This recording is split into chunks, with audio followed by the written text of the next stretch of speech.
right, and you're back live with us in the studio where we're hanging out with Rodet Yilla. He's a biokineticist, and we're talking about the benefits to senior citizens of strength training. Did you pay attention to that little insert there, Rodet? Yeah, I did. You've got a spare in your pulse points, eh? Yeah, I do. Exactly. Do you? Okay, he does. All right, listen, we had a call, and I don't know if we can get the lady back on the line right now.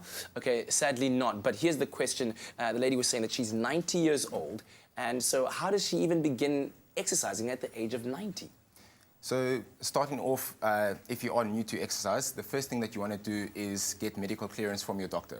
So this is essentially just to make sure that the exercises that you are doing have a reduced risk of injury, and also so that you can avoid finding out that you do have an underlying heart condition while you're exercising. Of course, yes. So once you've gotten clearance from your doctor, then what you'd want to do is have a little sit down with a qualified health practitioner, such as a biokineticist, and just establish a couple of the training goals that you'd set for yourself. So whether it's exercising just to maintain your functional capacity, or if it's just to keep your sort of resting heart rate and blood pressure under good surveillance. Yeah. We also are taking your calls on 021-430-9886. That's the number we're using alternatively this morning.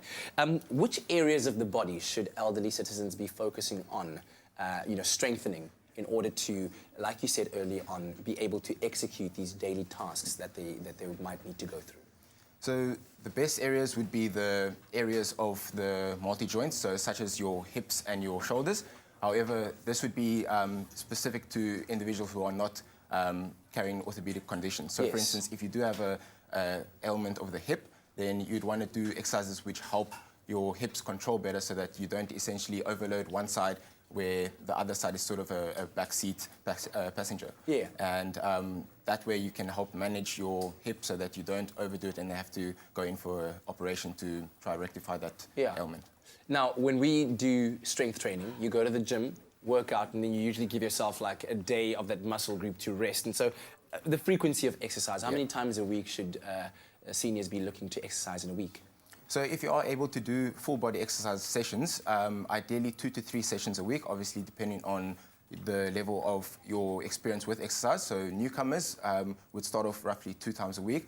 Make sure that you have at least 1 day for your entire body to rest, and then you'd progress to maybe 3 times a week. But because everything will be coupled with cardio, then you want to make sure that the exercise that you are doing is not overloading a certain joint. So for instance, not always doing exercises which involve your hips to be sort of overloaded on consecutive exercise sessions.